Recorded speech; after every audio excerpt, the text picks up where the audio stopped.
আচ্ছা, পরবর্তীতে এই প্রশ্নটাও হ্যাঁ সেম প্রশ্ন, হুবাহুব কমন আসতেছে। এই সেম প্রশ্ন কমন আসছে, একদম হুবাহু, কোনো পার্থক্য নাই, বুঝছেন? তাহলে মনোযোগ দিয়ে দেখবেন। তাহলে সত্যমতে আমরা উক্ত প্রশ্নের প্রশ্ন আর অপশনগুলো পড়ে ফেলব। তো দেখুন কি বলতেছে, চিজু কে কি ওয়া ইকুরা দেস্কা, অর্থাৎ চিজ কেকের দাম কত। চিজু কে কি ওয়া ইকুরা দেস্কা, চিজ কেকের দাম কত। অপশনগুলো দেখুন, 400 ইয়েন, 350 ইয়েন, নাকি 450 ইয়েন। এইবার আমরা ভিতরে অংশটুকু পড়ি। তো কি বলতেছে যে সাকুরা কে কি ইয়া, সাকুরা কে কি ইয়া, অর্থাৎ সাকুরা কেকের দোকান। পরে কি বলতেছে দেখুন, বলতেছে যে সিজুকা কেন, অর্থাৎ সিজুকা প্রিফেকচারের ইজুনো কুনি, হ্যাঁ ইজুনো কুনি সিটি, ইজুনো কুনি সি মানে শহর। তাহলে কি বলল যে এটা হচ্ছে একটা সিজুওকা প্রিফেকচার বা সিজুওকা জেলার ইজুনোকুনি নামক একটা শহর। পরে যে টেলিফোন নম্বর দিয়ে দিয়েছে। পরে এই গিয়োজিকান ব্যবসার সময় বা খোলার সময়, এই সাকুরা কেকের দোকান খোলা থাকবে 9টা থেকে 21টা, মানে কি রাত 9টা, 9টা থেকে রাত 9টা পর্যন্ত খোলা থাকবে। পরে এটা হচ্ছে 2023 সালের মার্চ মাসের 25 তারিখের,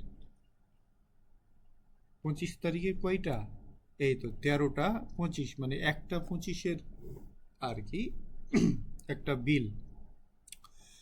তো দেখুন এই সাকুরা কেকি, সাকুরা কেকের দোকানের খাবারগুলোর একটু লক্ষ্য করুন।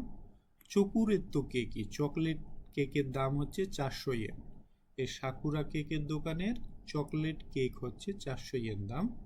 চিজু কেকি, চিজ কেক হচ্ছে 350 ইয়েন দাম। আর ইচিগো কেকি, ইচিগো মানে স্ট্রবেরি, স্ট্রবেরি কেক হচ্ছে 450 ইয়েন দাম। তাহলে অলরেডি আমরা একটা উত্তর পেয়ে গিয়েছি যে চিজু কেকি ওয়া ইকুরা দেস্কা, চিজু কেকির জন্য কত টাকা পরিশোধ করতে হবে। তাহলে চিজ কেক খেতে চাইলে তাকে কত টাকা, এই যে 350 ইয়েন দিতে হবে। তাহলে উক্ত প্রশ্নের সঠিক উত্তর হচ্ছে নিবান্দেশ, একদম ইজি, হ্যাঁ কোনো প্যাঁচ নেই। 350 ইয়েন তাকে চিজ কেকের জন্য পরিশোধ করতে হবে। তো এইটা থেকে আমাদের আরও একটা প্রশ্নের উত্তর দিতে হবে। তো দেখুন আগে আমরা প্রশ্নটা পড়ে ফেলি। বলতেছে কেকিও কেক ইকুরা কাইমাস টাকা, কয়টা ক্রয় করেছিল, কেক কয়টা ক্রয় করেছিল। মিৎসু 3টা, ইয়ৎসু 4টা, নাকি ফুতাৎসু 2টা। 3টা, 4টা, নাকি 2টা। তো এই প্রশ্নের উত্তর খোঁজার জন্য আমাদের বাকি অংশটুকু পড়তে হবে। তো দেখুন বাকি অংশে কি বলতেছে যে শোকেই, এই তো এই কাঞ্জিটা হচ্ছে শোকেই এর কাঞ্জি। শোকেই মানে সাব টোটাল, সর্বমোট বা সাব টোটাল। শান্তেই, শান্তেই মানে 3টা আইটেম, সে 3টা আইটেম ক্রয় করেছিল। 3টা আইটেমের জন্য এই যে 1200 ইয়েন তাকে পরিশোধ করতে হয়েছিল, ঠিক আছে। তাহলে শোকেই শান্তেই সাব টোটাল 3টা সে ক্রেক ক্রয় করেছিল। পরে হচ্ছে গোকেই, এটা হচ্ছে গোকেই, গোকেই মানে হচ্ছে মোট, হ্যাঁ 3টা কেকের জন্য তাকে মোট 1200 টাকা পরিশোধ করতে হয়েছিল, ঠিক আছে।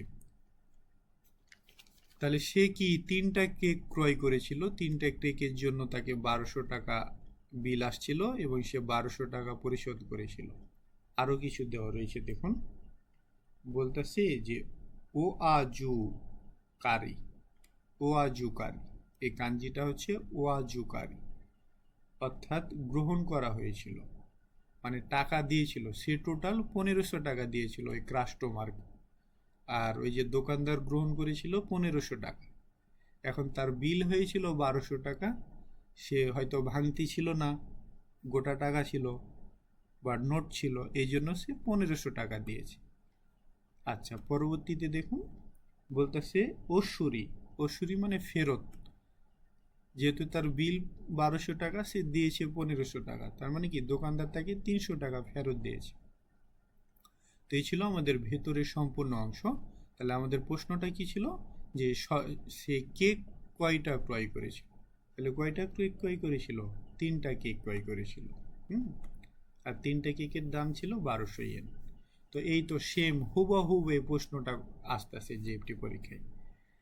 তো আশা করি এটা আসলে আপনারা আর আপনাদের পড়াও লাগবে না, ডাইরেক্ট অপশানই সিলেক্ট করতে পারবেন।